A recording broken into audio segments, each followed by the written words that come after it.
Ice Cold adalah film dokumenter yang menceritakan kembali perjalanan kasus pembunuhan Mirna Salihin yang sangat menggemparkan dan heboh pada tahun 2016 di Indonesia.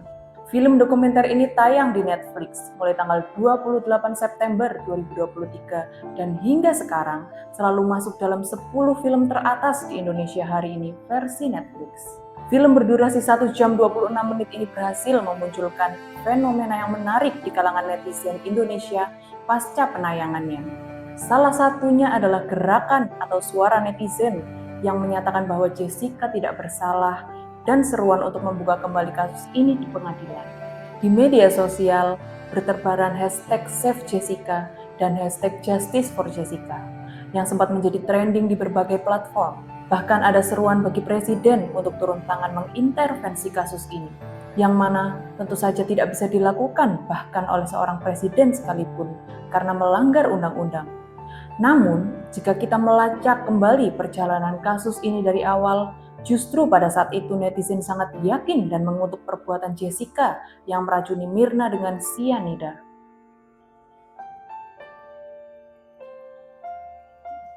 Dulu, meme Jessica terkait kopi Vietnam bertebaran di media sosial untuk menyudutkan Jessica. Misalnya, meme yang menampilkan wajah Jessica dengan segelas kopi dan tulisan, "Udah ngopi belum? Yuk ngopi bareng aku," dan sebagainya. Terlepas dari agenda tersembunyi dari film dokumenter tersebut, nyatanya film ini berhasil menggoyang dan menggeser opini dan suara banyak netizen. Terbukti selama 7 tahun setelah kasusnya bergulir di pengadilan, kasus ini seolah-olah tenggelam dari perhatian netizen dan tidak pernah nampak ke permukaan sama sekali. Barulah setelah film dokumenter ini tayang, kasus ini seolah-olah ramai dibicarakan kembali. Beberapa kesimpulan dapat kita tarik dari fenomena ini. Penilaian berdasarkan film dokumenter. Dari pengertiannya, film dokumenter adalah film yang mendokumentasikan suatu kejadian atau kenyataan dan fakta. Film dokumenter biasanya dikemas dengan kemampuan para sineas untuk memunculkan berbagai reaksi masyarakat yang menonton film tersebut, sehingga bernuansa propaganda. Tidak terkecuali film Ice Cold yang dikategorikan sebagai film dokumenter yang tidak lepas dari agenda propaganda.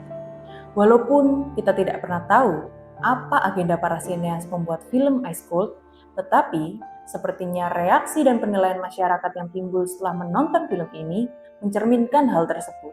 Tidak sedikit netizen yang menjadi ragu bahkan meyakini Jessica tidak bersalah. Berbalik menyudutkan keluarga Mirna, terutama sang ayah.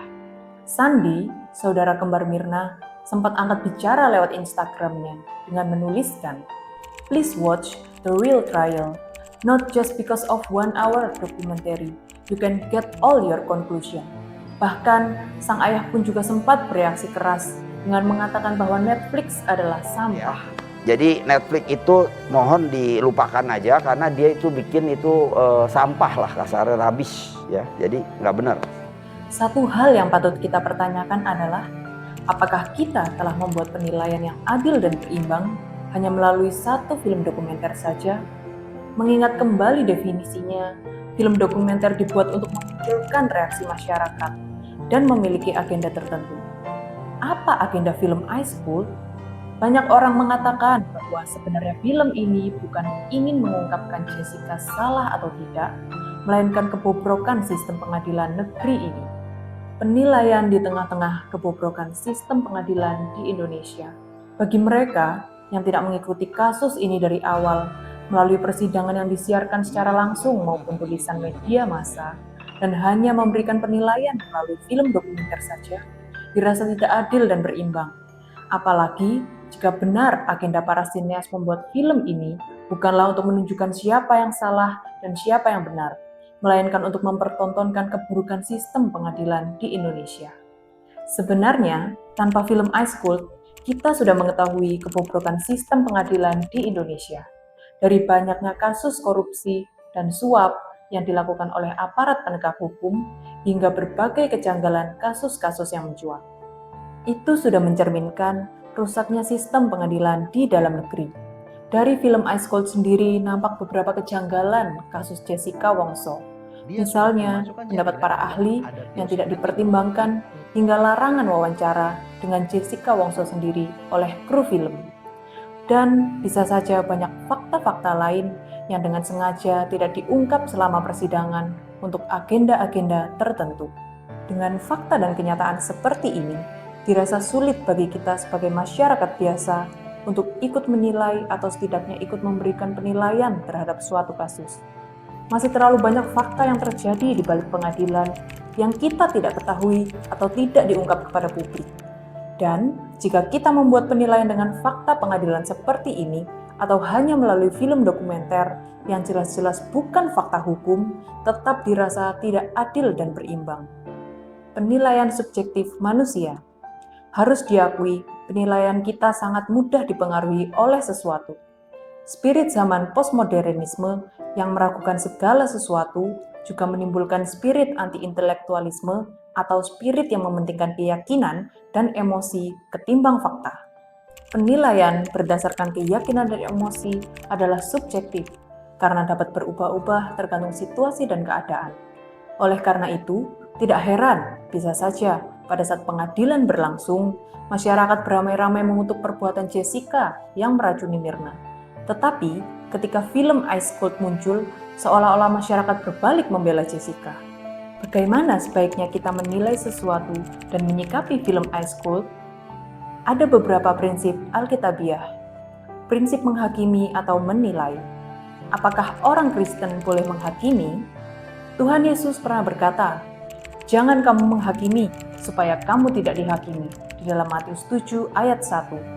Namun, dengan pembacaan yang lebih teliti dan mendalam, Tuhan Yesus tidak melarang sama sekali orang Kristen untuk menghakimi atau menilai sesuatu.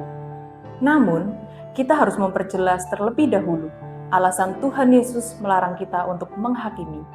Karena, sebagai orang berdosa, kita memiliki kecenderungan untuk membuat penilaian yang tidak adil dan berimbang. Karena kecenderungan hati kita untuk menilai berdasarkan keyakinan dan emosi atau kecenderungan tidak berimbang dalam mendengarkan dua sisi peristiwa. Hal ini tercermin dari ilustrasi Tuhan Yesus tentang selumbar dan balok. Balok di mata sendiri yang ukurannya jauh lebih besar dari selumbar menandakan bahwa kita semua adalah orang berdosa. Dan kecenderungan kita untuk melihat selumbar di mata orang lain menunjukkan kecenderungan kita untuk mencari-cari kesalahan orang lain. Apa yang ingin dikatakan oleh Tuhan Yesus bukanlah larangan untuk menghakimi.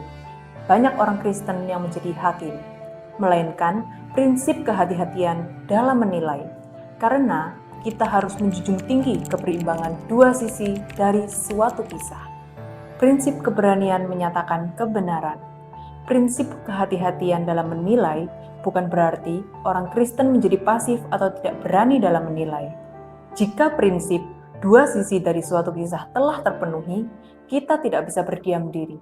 Bahkan, kita harus berani menyatakan kebenaran kepada semua orang. Di dalam Alkitab, banyak teladan tokoh-tokoh Alkitab dengan berani menyatakan kebenaran. Sebut saja Nabi Nathan yang menegur dosa Raja Daud. Ada Yohanes Pembaptis yang dengan berani menegur Herodes hingga akhirnya harus kehilangan nyawanya. Dan teladan agung Tuhan Yesus yang sepanjang hidupnya dengan tegas menegur kemunafikan orang-orang Farisi hingga berakhir pada penyalipannya. Dalam surat-suratnya, Rasul Paulus juga termasuk orang yang tegas dalam kebenaran Allah. Beberapa kali, Rasul Paulus menasihati Timotius untuk berani menyatakan dan menegur apa yang salah, dan juga kepada jemaat di Filipi. Masih banyak contoh lainnya, dan kita tidak kekurangan teladan dalam perintah-perintah dalam Alkitab yang menyatakan agar kita berani menyatakan kebenaran atau apa yang benar. Sebagai kesimpulan, dengan hikmat firman Tuhan, kita bisa menyikapi dengan bijak fenomena film dokumenter Ice Cold. Prinsip kehati-hatian dalam menilai sesuatu dapat kita terapkan dengan tidak terburu-buru dan ikut-ikutan dalam arus pergeseran penilaian, opini, dan dukungan. Jika memang agenda dari film Ice Cold adalah untuk menunjukkan keburukan sistem pengadilan di Indonesia, maka pesan dan agenda ini yang harus kita dukung, ketimbang penilaian Jessica yang bersalah atau tidak. Mau tahu lebih banyak tentang Worldview? Tunggu video kami selanjutnya.